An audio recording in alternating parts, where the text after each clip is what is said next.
60幾個人，我想問任何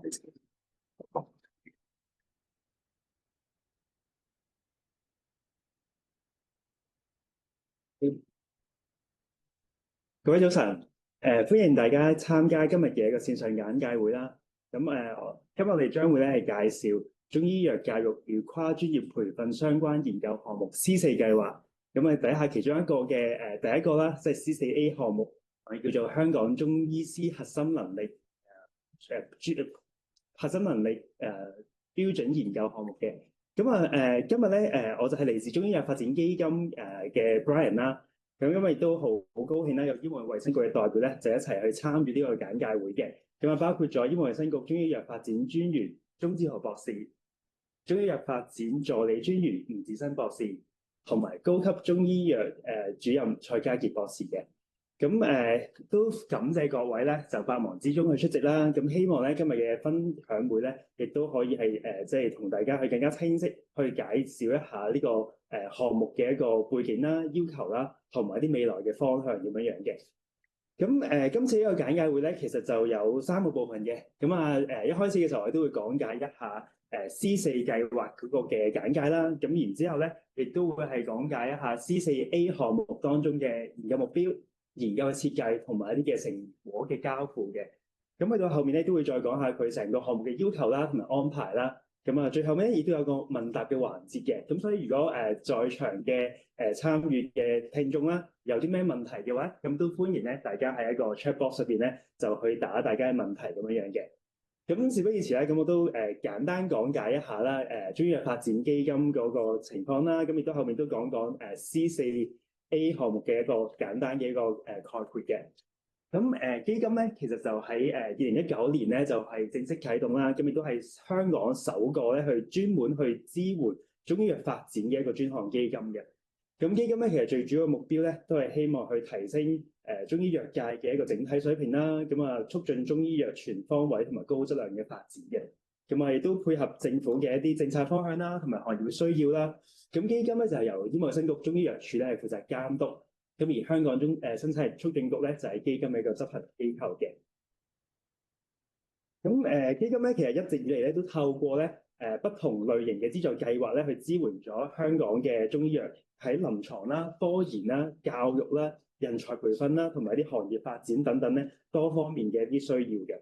咁其中咧你會見到就 A 計劃、B 計劃。咁 A 計劃咧我哋所講嘅企業支援計劃咧，其實係提供一個配對嘅資助咧，係俾個業別嘅一啲從業員啦、診所啦，或者一啲嘅廠商去鼓勵業界咧去提升一個嘅專業服務同埋一啲嘅產品嘅水平嘅。咁亦都協助推動香港中醫藥嘅整體發展啦。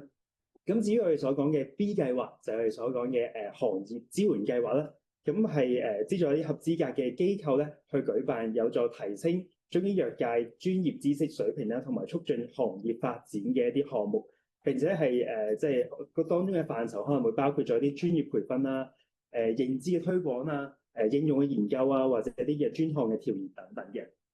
咁除此之外啦，咁即係較早之前啱啱自己申請嘅一個國家中醫藥管理局嘅同香港特別行政區醫務衛生局合辦嘅香港中醫藥人才培訓項目咧。咁呢個項目咧其實都希望咧係促進翻中醫師同埋中藥從業員咧去參與一啲高水平嘅培訓啦。提升佢成個嘅專業嘅能力啊。咁同埋為咗咧即係中醫藥嘅發展啦，同埋一個中醫醫院嘅一個建設咧，係培養一啲中醫同埋中藥嘅人才，去建立一個人才嘅隊伍嘅。咁我哋今日所講嘅 C 計劃底下嘅 C4 計劃咧，咁就係一個策略性嘅主題委託項目計劃嚟嘅。最主要咧都係希望去委託翻一啲嘅即係不同嘅機構啦，去擬定同埋執行大型嘅一啲嘅培訓啊、宣傳啊或者研究嘅計劃。之前咧其實都推薦咗我哋一啲嘅 C1、C2、C3 嘅項目啦。包括咗我哋嘅配合中醫醫院發展需要人才培訓項目 C1 計劃。咁 C2 計劃咧就係一個全港校園中醫藥文化教育宣傳及推廣項目嘅。咁當中我哋推出咗一個嘅編定教學資源套啦。C3 計劃咧就係一個推動中西藥相互作用研究項目。而我哋今日所講咧就係 C4 計劃，就係一個中醫藥教育跨專業培訓相關嘅一個研究項目嘅。咁我哋簡單講一講C4計劃啦。咁 C4計劃咧，咁頭先所講啦，都係喺一個 C 計劃底下嘅。咁 C 計劃咧，其實係基金咧都係希望透過策略性主題委託項目去資助咧一啲嘅唔同嘅機構去舉辦一啲大型嘅培訓啊、宣傳啊、研究嘅計劃啊，而且咧去推薦咧更加多行業能力提升嘅項目咧，去務求去更加有效同埋適切咁樣咧去支援香港嘅中醫藥業界同埋推動中醫藥嘅發展。咁都係更加有方向性同埋針對性咁咧配合翻中醫藥發展嘅整體政策嘅。咁當中咧，C4計劃嘅推出咧，咁其實都係為咗配合啦，即係專員喺上年年底啦發布嘅一個中醫藥發展藍圖。咁藍圖當中咧係提出咗5大領域、8個嘅目標同埋20個行動嘅。咁其中多個嘅即係項目咧，其實都同中醫嘅教育啊、專業能力嘅建設啊，同埋一啲跨專業嘅協作咧係直接相關嘅。咁所以咧 C4嘅定位咧，其實都好清晰啦。咁其實就係希望係透過研究咧，去支援翻藍圖咧，有關中醫藥專業同埋啲人才培養嘅一啲政策嘅落實啦。基金咧都係希望咧係透過一個主動委託嘅一個即係方式，去俾一啲嘅有能力嘅機構啦，去開展咧係有規模啦、有深度啦，同埋有政策意義嘅研究項目。希望咧就係為未來嘅一個中醫藥嘅教育同埋啲專業發展咧係建立更加堅實嘅基礎嘅。咁喺C4計劃底下啦，咁第一個推出嘅一個主題嘅項目咧就係C4A 嘅計劃啦。咁當中咧就係我哋所講嘅香港中醫師核心能力標準研究項目。咁呢個項目咧其實就直接係對應咗啦藍圖裏邊嘅目標3啦，引領中醫專業發展同埋行動3.1呢個提升中醫專業能力標準，推行以能力為本嘅一個中醫教育。咁咧，希望呢個計劃都係資助行業咧去推行啲研究啦，去構建符合香港需求嘅中醫師核心能力標準，為咗呢個嘅中醫嘅專業嘅教育啊、人才嘅培養同埋一啲嘅專業發展咧，係提供更加堅實嘅基礎嘅。咁去到下低咧，我哋就會開始去講解一個嘅 C4A 項目嘅一啲簡介啦。咁首先咧，咁亦都會係講一個嘅研究目標啦、研究設計啦，同埋一個嘅成果嘅交付嘅。咁以下嘅內容咧，咁我哋睇鍾志豪博士咧，就幫我哋咧去講解C4A 嘅一個。好啊，唔該晒班人嘅介紹嚇。咁今日好高興咧，就可以同我哋大家即係分享一下關於個中醫師核心能力標準研究項目係有啲內容嘅。咁大家都可能睇個藍圖都知，其實咧提升中醫師執業前嘅教育。同埋咧改革我哋嗰個執業試咧，其實係藍圖其中一啲重要嘅部分嚟嘅，喺中醫專業嗰個範疇。咁我哋都知啦，咁其實咧我哋要講緊我哋專業喺服務上邊，如果真係要繼續提升嘅話，喺嗰個人才培訓咧，其實係一個根基嚟嘅。所以其實我哋藍圖都出咗唔係好耐，但係我哋第一件事想做嘅咧，其實就係提升翻我哋執業前即係本科。嗰個中醫師培訓嗰個核心能力，我哋定咗核心能力之後，其實就可以討論嗰個教學法，你應該去點樣去做咧？教學法完咗之後，我哋校內嘅考核又點做？最後其實嗰個執業試應該點樣加強臨床方面嗰個考核？所以呢啲係一環靠一環嘅，但係一開始嗰個基礎其實就係嗰個核心能力啦。咁大家都知咧，其實喺14、5期間，國家喺中醫藥教育方面做咗大量嘅工作。無論喺執業之前或者執業之後嘅規培，都有定下咗一啲相關嘅核心能力。咁但係咧，大家都知可能即係內地同埋香港中醫嗰個執業嗰個情況唔係好一樣啦。國內嘅一啲醫師可能佢一邊都會開中藥，一邊都會開西藥，或者用好多西醫其他嘅技術。但係香港主要係純中醫同埋中西醫協作為主嘅，咁所以其實咧都有必要。參考內地嘅經驗，同時間咧去創製翻合適香港醫療系統嘅一個中醫師嘅核心能力嘅。咁根據呢個背景啦我哋希望咧呢一個研究咧達到幾個目標嘅。咁第一個就係要參考國際同埋內地嘅經驗，結合翻我哋香港中藥發展嘅政策方向啦，香港醫療體系嘅需求同埋實際情況咧，去構建中醫師核心能力嘅框架同埋當中嘅能力領域。咁其實就係知道核心能力之後，你仲要去描述翻其實你點樣先為之達得到嗰個核心能力嘅。咁咁第二個目標咧就係因應我哋呢個核心能力框架去建立香港中醫執業前培訓唔同階段個能力嘅特徵描述，咁準備下一步再去研發相關嘅合適嘅教學嘅方法。咁第三咧就係匯聚國際醫學教育同埋內地專業教育嘅專家啦，舉辦研討會，同香港中藥業界一齊去討論點樣我哋做好呢個中醫師核心能力框架之後，去實踐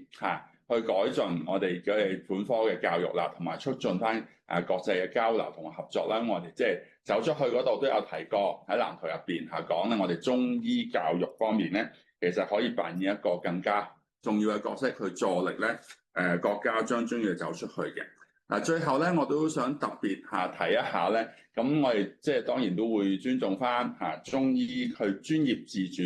方面呢方面嘅即係要求嘅。咁所以其實我哋政府咧係通過中醫藥發展基金去支持業界去做呢一個中醫師核心能力標準。咁希望咧業界做好呢一個相關嘅研究之後咧，就呈交俾香港中藥管理委員會去認可呢個就作為中醫師嘅核心能力嘅。因為其實我哋都知道咧，而家西醫啦、護士啦、藥劑師等等嘅專業咧，喺香港嚟講都已經有相關核心能力，但係中醫咧仲未有嘅。咁所以我哋係一個支援嘅角色，希望咧呢個業界做完之後，可以最後嗰個 report 交翻俾香港中藥管理委員會啦，然後就認可翻呢一個課程，去採納今次研究嘅成果，作為將來香港中醫師嘅核心能力標準。咁當然呢個係第一步啦，下一步就可以影響到我哋嗰個執業試嗰個改革啦。咁或者我講下呢一個研究嗰個成員嘅組成，我哋有咩期望先呢？咁我哋都希望咧鼓勵咧跨院校嘅合作模式去進行啦。咁項目團隊係必須要咧有晒3間提供中醫執業前培訓課程嘅本港嘅大學啦。本港嘅中醫藥學院嘅中醫教學人員啦，同埋佢哋都要講翻一個詳細跨院校合作嘅計劃，點樣根據每一間院校嘅特點同埋優勢咧，去講翻呢個項目嘅統籌人同埋呢個項目嘅共同統籌人喺呢個項目唔同嘅階段唔同嘅領域嗰個擔當嘅角色係啲乜嘢，咁然後展現翻院校個協同效應，並確保咧呢個研究咧係適用於香港咧本地嘅一個中醫嘅專業培訓啦。咁同埋個研究項目嘅設計、執行同產出咧，都要符合翻我哋香港本地呢個中醫藥發展嘅政策方向啦，香港醫療體系嘅需求同埋實際嘅情況，去優化翻我哋自己嗰個執業前嘅培訓，作為咧將來中醫執業後臨床培訓同埋執業考試嘅基礎嘅。咁根據翻其實國際做呢啲咁嘅研究嘅一啲一般嘅方法學嘅方向啦，咁咧其實咧呢個項目我哋建議咧要有4個步驟嘅。咁第一個步驟咧，做一個系統性嘅文獻回顧，總結翻過去10年啦，海內外發表咗中醫核心能力框架都要睇翻。咁尤其是即係國家14、5期間做咗好多嘅功夫，咁呢啲都應該係一個好嘅基礎嚟嘅。咁然後當然要補充翻我哋香港執業前應該掌握嘅現代醫學知識同埋跨專業協作嘅能力啦，因為其實可能同頭先我都講過，同國內係有啲唔同嘅。咁根據呢個文獻中信，我哋希望咧有一個香港即係中醫師核心能力嘅框架同埋培訓前各階段嘅領域嘅一個特徵描述嘅一個初稿。咁然後將初稿咧就去做4次，係起碼4次嘅焦點小組，揾唔同嘅專家同埋唔同嘅前線嘅朋友去睇下，咦，其實呢個初稿仲有啲咩係需要去改進提升或者補充啦。咁我哋呢啲專家可以包括係內地嘅專家啦、本地嘅專家、海外嘅專家同埋唔同領域嘅醫護專業人員都非常之重要。咁佢哋一定要按照香港實際嘅情況咧，進行一個在地化嘅調整啦。因為頭先講嗰啲文獻中述可能都係講緊外國或者內地而家發生嘅嘢，咁一定要將佢在地化先得。咁在地化完之後咧，就應該有一個第一版嘅核心能力同埋個特徵描述啦。咁呢個第一版之後咧，其實我哋仲要再傾嘅，但我哋講一講咧，其實我哋啲焦點小組起碼咧都一定要夠闊啦，個光譜先要知道咧，其實我哋唔會遺漏咗考慮某啲情況底下，我哋應該即係中醫師核心能力嗰個 input 應該有啲咩人去俾啲意見嘅。咁當然要有中醫相關啦，有醫學教育相關嘅朋友啦，有各個醫護專業規管事務相關啦，係嘛？咁亦都要有一啲香港醫護政策相關嘅朋友咧，俾意見，咁先至可以成功全面冇遺漏咁樣將嗰個核心能力呢個初版咧在地化，係變成個第一版啦。咁然後傾完之後，其實咧我哋仲會有一個比較正式嘅共識建立嘅研究去做翻一啲即係數據出嚟啦睇下其實咧業界同埋相關嘅醫護嘅持份者對於呢個核心能力嘅第一版嘅意見嘅。咁所以其實第一版嘅內容咧就會俾翻個項目團隊設立一個專家小組，用一個嚴謹嘅共識建立嘅方法，例如 Delphi Technique 呢啲咧，就做翻嗰個數據出嚟。咁然後咧，如果嗰啲數據都支持喺每一個核心能力嘅條目，同埋每一個能力特徵描述方案嗰個條目入邊達到某個水平嘅共識嘅數字嘅要求咧，咁可能佢就會入咗去個最終版。咁當然唔可能即係講一次就完全 agree 嘅，咁可能咧之後都要做幾次、2次甚至3次嘅一啲咧專家小組嘅驗證同埋討論咁先可以做到最終嗰個版本出嚟。嗱，咁我都想講一講咧，其實我哋呢個研究專家即係建立共識嘅小組應該有啲咩人員要求啦。咁除咗話頭先招檢小組嗰啲相關人士之外咧，咁應該咧仲要再加以下咧本地嘅中醫藥持份者啦。咁包括我哋香港中醫藥管理委員會入邊中醫組嘅委員啦，衛生署嘅中醫藥規管辦公室啦，醫管局嘅中醫部啦，3間大學中醫藥學院嘅教學人員啦，香港中醫院嘅臨床教學同埋培訓嘅人員啦，我哋18間中醫診所嘅教研中心嘅培訓主任啦，本地具備豐富臨床經驗嘅中醫師啦，同埋具備豐富中醫藥教育經驗嘅本地中醫師啦，仲有近期完成咗醫管局進修培訓嘅中醫師，同埋近期完成咗執業前培訓嘅畢業生咧，我哋都希望咧可以入嚟呢個專家小組嗰度俾一啲唔同嘅意見我哋包括一啲比較年輕嘅中醫師，咁佢哋可能即係對於即係喺一線度體驗到而家個情況咧，就會將對我哋咧點樣再改進咧，嚟俾一啲好重要嘅意見我哋嘅。咁當然啦，我哋做完個最終版之後，都希望咧大家咧都可以有機會去即係聽下，咦，其實個最終版入邊會啲乜嘢咧？亦都俾內地嘅專家同埋國際嗰啲一齊嚟都聽下。我想即係大家一齊去實踐呢樣嘢啦，再推進呢樣嘢啦，搞教學研究方法完咗之後，就實際操作點樣做咧？咁所以都會做翻一個區域性嘅學術研討會等大家咧可以去聽啦咁亦都咧會喺學術期刊度出版呢啲咁嘅核心能力嘅文章嘅。嗱，我想重點想再提一提咧喺第2部嗰處，大家都覺得咦，有焦點小組有共識。咁如果我作為即係我冇被邀請為一個專家，但其實我真係有好多意見想講，我自己即係另外有帶教嘅，其實可能其他經驗或者喺內地學過。嗱，我哋其實除咗頭先嗰啲焦點小組同埋專家共識會之後咧，去做緊我哋第1版嘅時候，其實咧佢又都會做有4次嘅公開諮詢會議嘅。咁呢啲諮詢會議咧就俾大家一個機會去聽翻其實唔同嘅即係專家嘅意見之餘，咁亦都有咧大家喺業界可能已經好即係好有經驗、好熟悉嘅時候，都可以喺呢個階段俾意見。咁呢啲公開諮詢會議入邊嘅內容同埋睇法咧，咁我哋都會要求咧嗰個項目嘅統籌人咧去聽翻呢啲意見，盡量咧跟翻，如果合理嘅話都擺翻入去將來核心能力嗰度嘅。所以咧都好重要嘅，大家有參與，即係除咗專家嘅參與，我哋都會有埋大家嘅參與喺處嘅。好。咁跟住啦，我哋即係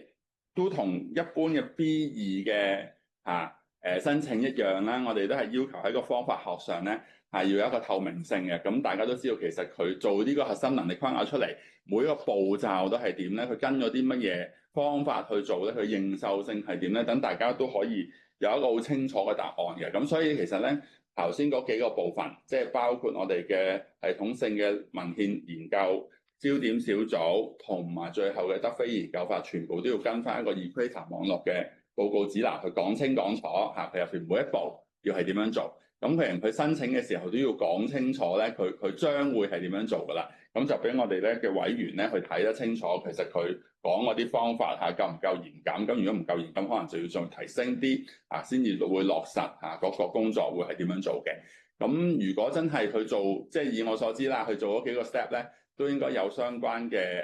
標準可以跟翻嘅。咁如果佢可能有啲再創新啲嘅方法，想再加嘢嘅，咁唔緊要，都可以再加。咁如果譬如嗰個方法啱啱喺 Equator 網絡冇相關嘅既定嘅報告標準嘅話咧，咁佢都可以喺文件度咧加翻相關嘅佢哋認為合適嘅標準落去，咁解釋翻，咁都可以嘅。嗱，咁去到成果交付嗰方面咧，咁我哋都希望佢即係最後能夠出到一個核心能力嘅框架共識方案最終版，同埋嗰個能力領域嘅特徵描述嘅最終版要出嚟啦。同埋我哋有3個部分嘅研究，每一個部分嘅研究都希望出到一個 JCR 入邊 index 所有 impact factor 嘅，即係有3份原創性嘅學術文章啦。咁完成咗之後，頭先都講過啦，要舉辦一場不少於300人嘅區域性嘅學術會議，匯聚內地同埋國際嘅專家討論點樣去落實咧我哋呢個最終版嘅方案，同埋促進翻個同國內啦同埋國際嘅交流嘅。咁或者我而家俾翻阿班人就講翻我哋呢個項目嘅一啲詳細嘅要求同埋安排啦。好，唔該晒專員。咁對於呢個嘅 C4A 嘅項目咧，嗰個申請嘅資格咧，咁基本上都同我哋平時嘅B 計劃咧，其實都非常之類似啦。咁都係一個香港註冊成立或者設立嘅一個非牟利機構啦。咁包括大人者咧但係就唔限於一啲嘅中醫藥嘅相關嘅專業團體啦、學會啦或者係商會等等嘅組織。咁本地大學啦或者啲教育機構咧都可以係申請嘅。咁所以其實即係話，無論任何方式嘅成立啦，咁申請機構都要符合一個非牟利嘅一個法律嘅要求啦。咁即係話佢一係就係稅務條例底下第88條下低嘅一個豁免繳稅嘅慈善機構啦，或者信託機構啦，或者咧佢已經係列明咗咧董事啊、股東啊、僱員啊或者任何人士咧都唔會係分任何紅利啊、利潤或者資產嘅。咁除此之後咧，申請嘅時候咧，申請機構咧都係要提交相關嘅章程同埋細則咧，係去證明嗰個非牟利嘅性質啦。咁此外咧，如果係根據一個嘅社團條例啦、公司條例或者一個專上學院條例等等法例去成立嘅非牟利機構組織或者係一個嘅教育機構咧，都可以符合資格嘅。咁項目咧其實都好鼓勵咧跨院校嗰個嘅合作模式啦。但係咧個申請咧其實都要留意就係必須咧係由一個嘅合資格嘅機構統一去提交嘅，即係話你唔可以話有3個嘅申請機構，咁一個嘅機構咧係統一係提交成個申請嘅。最後咧如果係某一個嘅項目係已經係成功獲得其他嘅一啲政府資助啦，即係裏邊已經有啲嘢係資助，我哋就唔會有 double funding 啦，咁所以亦都唔會係重複資助相同嘅嘢嘅。咁喺一個嘅資助嘅一個運用原則上面咧，咁其實都係即係一個好清晰嘅一個原則啦，就係話喺一個協定期間喺期限之內咧，嗰啲嘅開支咧，其實都係要係即係同一個獲委託嘅項目咧係有直接嘅相關啦，而且咧喺獲批嘅申請表格當中咧已經係列明咗嘅啲開支咧，先係可以係獲得資助嘅。咁換言之咧，其實成日所有嘅開支都係要必要啦、合理啦，同埋同一個項目咧係有直接相關嘅。咁同埋同一時間亦都係申請嗰陣時咧，就已經係清楚係列出咗呢啲支出嘅。常見可以係即係獲資助嘅開支咧，就包括咗一啲可能係因為推行項目而額外增聘嘅人手薪金啦，因為推行項目而購買或者係啲租賃嘅一啲額外嘅設備啊，或者一啲場地嘅費用啦。外審嘅外聘嘅一個審計嘅費用啦，即係可以用嚟去完成呢個嘅中期同埋最後尾嗰個嘅審核帳目嘅。咁同埋係一啲嘅學術期刊發表嘅研究成果嘅相關費用，參與學術會議嘅費用，同埋一啲嘅行政支援撥款嘅。詳情咧都可以參閱翻咧申請指引第1.3條底下咧，亦都會更加詳細嘅即係一啲嘅描述嘅。咁至於成個嘅計劃嘅評審嘅準則咧，就會係包括咗咧申請機構其實係咪合乎呢個嘅申請嘅資格啦？項目土產人咧其實係唔係合資格嘅即係合資格申請機構當中嘅僱員？咁申請表格內容咧，亦都係可唔可以達到 C4A 項目嘅研究目標同埋要求。咁至於申請機構嘅同埋佢本身項目團隊有冇呢個嘅執行項目嘅專業知識啦、相關嘅研究經驗啦、管理嘅項目嘅能力咧，都係其中一個嘅要求啦。咁啊，當中C4 項目 C4A 項目當中咧，亦都係有一個跨院校合作嘅。咁所以當中都要講得清楚咧，跨院校合作計劃咧係即係點樣去實現得到啦？能唔能夠實現得到啦？同埋當中院校之間有冇啲嘅優勢互補，去發揮一啲協同嘅效應。咁啊，除此之外，亦都係要睇成個計劃係咪合理可行啦，個預算係咪合理啦，同埋係咪未納入其他嘅政府資助嘅範疇，同埋成個項目嘅成本效益嘅。咁頭先專員都提到啦，其實喺一個嘅即係 C4A 項目底下咧。裏邊都係有一個好即係需要有一個嘅跨院校嘅合作啦，因為都需要咧係有3間即係提供中醫執業前培訓課程嘅本地大學，即係香港大學啦、中文大學啦同埋浸會大學咧。咁啊個項目團隊組成咧都必須係包括咗呢啲嘅學院嘅中醫教學人員嘅。咁項目團隊當中咧，其中一個咧就係擔任項目嘅一個統籌人啦。咁而項目嘅共同統籌人嘅人數咧就冇限制嘅。咁但係都係要係一個嘅嗰個即係申請機構嘅一個顧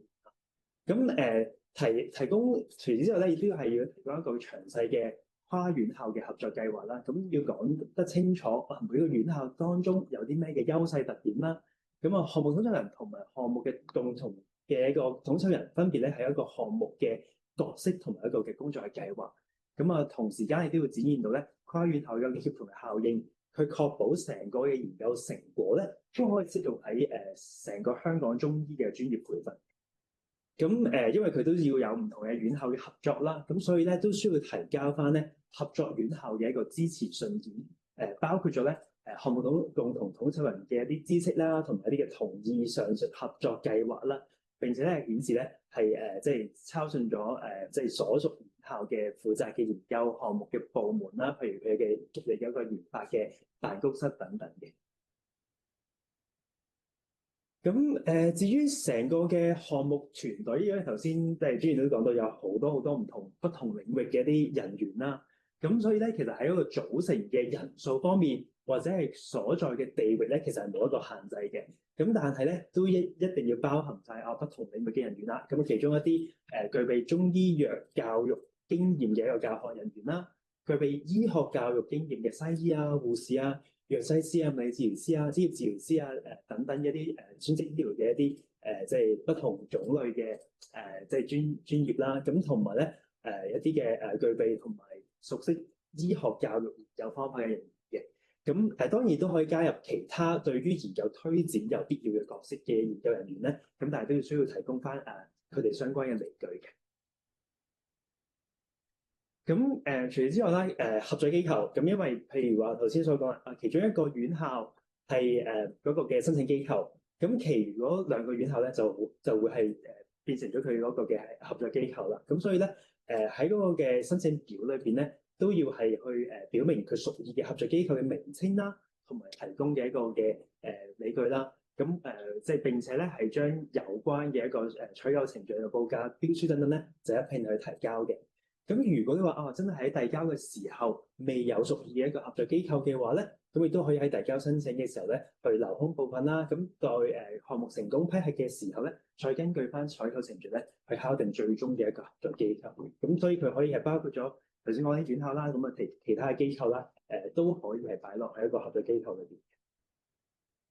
咁成個嘅獲委託嘅項目咧，咁就會喺26年嘅4月啦，去到28年嘅3月咧期間，為期2年咧，係去完成成個 C4A 嘅一個項目嘅。咁當中咧，亦都有個嘅執行嘅時間表啦。咁所以係見到一個好詳細講到不同步驟啦，第1、第2、第3、第4步嘅一個時間表咧。咁頭1到13個月咧，基本上就完成到第1、第2步啦，即係進行咗一個嘅系統性文件綜述啦，同埋一啲嘅焦點小組啊、公開諮詢同埋做咗啲整理嘅。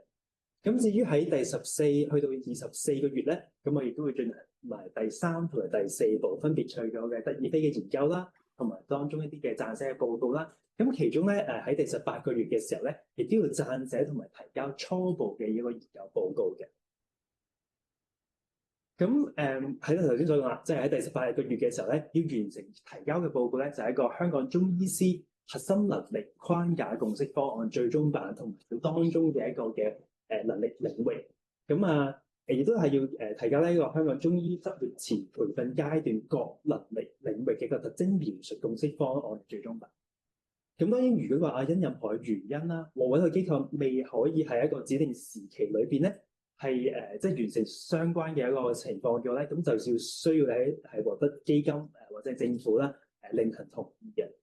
咁一般而言咧，申請機構咧亦都係要按翻住頭先所講嘅一個執行時間表咧，去執行 C4A 嘅項目。咁如果當中即係喺一個嘅項目計劃書當中啦，如果你有啲咩嘅修訂啊，或者有啲其他嘢咧，咁你都要有一個合理嘅理由啦，去俾翻執行機構啦、工作小組啦，同埋一個基金啊、政府咧去考慮上嘅一個原因嘅。咁其他注意事項咧就包括咗咧，申請機構咧其實都要有責任咧，係就住研究項目咧係去向翻相關嘅監管機構咧係申請即係一個嘅核准啦，或者證明啦，包括可能有啲倫理啊、存取第三方資料等嘅相關係批准嘅。咁如果你話喺一個截止申請日期之前咧，仍然係未獲得個批准咧，申請機構咧亦都可以喺一個計劃書當中咧係説明咧有關申請嘅進度究竟係如何嘅。咁至於如果真係個項目係獲批嘅話咧，申請機構咧亦都需要咧喺12個星期之內咧，或者係基金定明嘅一個其他時間咧，就去提交翻相關嘅批准或者證明。咁如果你未能夠去按時去提交嘅咧，有機會咧就係試咗咧放棄呢個基金嘅資助嘅。咁為咗更加有效咁樣咧，去借鑑內地嘅一個中醫藥教育發展嘅一個經驗同埋成果啦。咁醫衞生局咧，中醫藥處亦都會係按需要咧，去邀請國家中醫藥嘅教育領域嘅專家學者咧，係為研究咧係提供意見嘅。咁醫衞生局中醫藥處理都係密切去監察翻成個項目嘅審批啦、執行嘅情況啦，去確保成個項目咧係有效咁樣開展同埋進行嘅。咁政府同埋基金諮詢委員會咧，亦都可能咧係因為香港中醫藥嘅最新發展同埋其他嘅具體情況咧，要求獲委託機構咧喺項目進行期間咧，對於已獲批嘅項目嘅整體設計、執行嘅期限啦、成果交付咧係作出修訂。咁即係話可能批咗嗰個計劃書之後，如果真係有啲新嘅進展、新嘅啲其他情況嘅話咧，咁亦都有機會咧係會喺當中成個設計啊、執行嘅期效啊，或者喺個成果交付當中咧係有一啲嘅改動嘅。咁成個項目嘅資助上限咧就係410萬港元啦。咁佢嘅撥款方式都同我哋B 計劃啲類似啦。咁首期撥款咧就會係40% 嘅。咁中期第二期撥款咧就會係一個嘅即係金額嘅30% 啦。咁係等喺一個執行機構接納咗中期報告同埋一個中期財務報告咧，並且獲得基金諮詢委員會批准之後咧就會發放嘅。咁而最後尾嗰一期嘅一個撥款咧，就會係視乎翻一個嘅資助金額嘅餘額啦，就去扣翻佢啲嘅成本啊、收入啊等等嘅因素去進行調整。咁亦都會喺批准咗佢最終嗰個總結報告同中期財務報告之後咧，就發放嘅。咁報告要求啦，咁除咗我哋一般所講有一個喺中間嘅一個中期報告啦，同埋最後尾嗰個總結報告，中間咧喺18個月嘅時候亦都要交一個嘅初步嘅研究嘅報告嘅。咁初步研究報告頭先所講啦，都係包含咗香港中醫師核心能力框架共識方案嘅最終版同埋佢當中嘅能力領域啦，同埋因應住頭先所講嗰個共識方案咧，佢去建立咗嘅一個中醫執業前培訓階段各能力領域嘅一個特徵描述嘅共識方案最終版嘅。咁財務報告方面咧，咁中期嘅財務報告咧就要喺執行即係項目執行之後第14個月去提交啦。咁而最後尾嗰個嘅總結嘅一個財務報告咧，就會喺項目完成之後2個月內咧去提交嘅。咁審核嘅帳目咧，亦都需要包括咧所有獲委託項目相關嘅收入同埋應收嘅一啲帳項啦。咁包括咗 C4計劃底下政府資助以及咧獲委託機構投入或者係即係獲委託機構相關資金同埋一啲嘅項目開支嘅。咁啊包括一個嘅收支表啦，一啲嘅資產負債表啦，項目嘅一啲嘅附註啦，同埋一個審核報告。咁 C4A 嗰個嘅項目嘅截止申請日期咧，就會係2月12號嘅2月12號。咁啊如果真係有興趣申請嘅話，咁啊就要即係將一個申請表格啦，咁啊以一個嘅 MS Word 嘅版本方式啦，連同翻所需嘅證明文件同埋其他所需嘅文件咧，就電郵去到 enquiry@cmdvfund.hk 咧去遞交申請嘅。咁啊，當你遞交咗一個電郵申請嘅一個星期之內咧，亦都需要咧將申請表格嘅正本，即係簽咗名啦，同埋蓋咗章啦，同埋將所需嘅證明文件啦、其他所需文件嘅副本咧，郵寄翻中醫藥發展基金執行機構香港九龍達之路78號生產力大樓中醫藥發展基金執行機構。咁啊喺個信封裏邊咧，亦都要註明翻咧香港中醫師核心能力標準研究項目 C4A 項目嘅。咁除咗呢個嘅 C4A 項目嘅2月12號嘅一個截止之外啦，咁頭先提過一個嘅即係國家中醫藥管理局同埋醫務衛生局啦，去合辦嘅香港中醫藥培訓項目咧，咁其實亦都即係嗰個截止日期咧，其實都有調整啦。咁其實都會去到1月25號嘅時候咧，咁都仲會係可以接受申請嘅。咁所以如果大家有興趣嘅咧，就把握最後尾呢幾日嘅機會咧，咁就去即係遞交申請。咁如果大家係對我哋嘅短期項目啦、中期項目有興趣嘅話咧，咁都即係麻煩大家都可以即係都多多支持去申請一下啦，或者去將呢個 message 咧就話俾其他嘅即係同行聽到嘅。咁今日嗰個嘅簡介會咧就係咁多啦。咁睇下醫務衛生局代表有冇啲咩補充或者其他嘢？暫時冇，睇下線上有冇其他問題。好啦，咁如果冇嘅，我哋就睇下線上嘅聽眾咧有冇啲咩其他問題啊？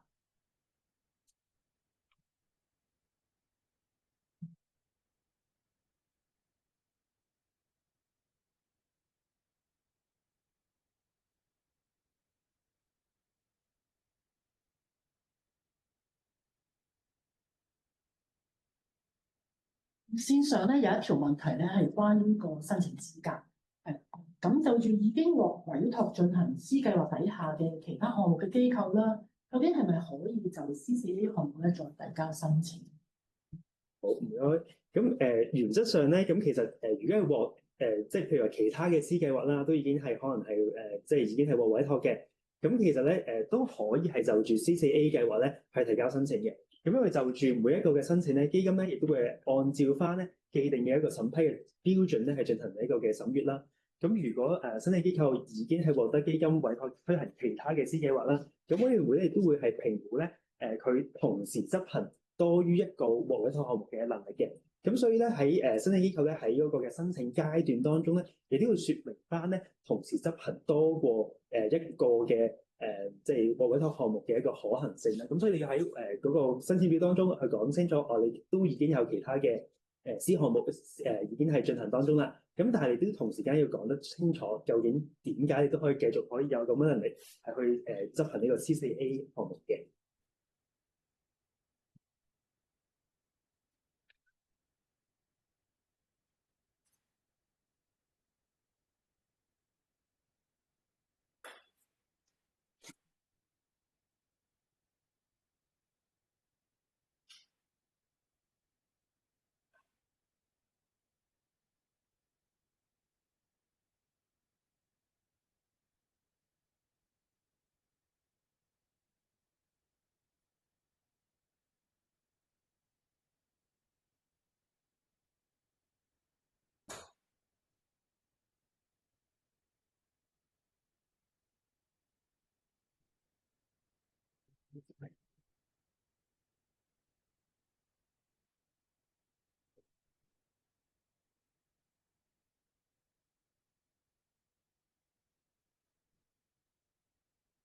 線上咧有一條關於即係頭先阿 Brian 都呼籲過啦，基金底下嗰個人才培訓計劃咧，咁嚟緊25號就會截止啦。咁啲線上嘅問題咧都係關於呢個培訓項目嘅，咁就想問下啦，究竟個短期嘅培訓項目啦，應該係申請 B1啊，定係申請 C 計劃？咁其實就要搞清楚啦。咁呢個我哋講嗰個短期嘅中醫師培訓計劃啦，即係我哋所講去北京2個星期嗰個培訓項目咧，咁其實唔係屬於 B1，亦都唔屬於 C 計劃嘅。咁咧本身如果你去翻我哋幾個網站裏邊去睇嘅話咧，佢就係喺我哋嗰個國家中醫藥管理局及醫務衛生局合辦嘅一個人才培訓項目當中嘅。咁所以如果你係對於呢個項目有興趣嘅話咧，咁你都可以揾翻人才培訓項目嘅一個即係申請嘅即係嗰個 link 啦。咁然之後咧就去即係去加翻相關嘅資料。咁佢就唔係屬於 B， 亦都唔屬於 C 項目嘅。咁啊，另外一個項目嘅。或者呢度我有補充少少，因為我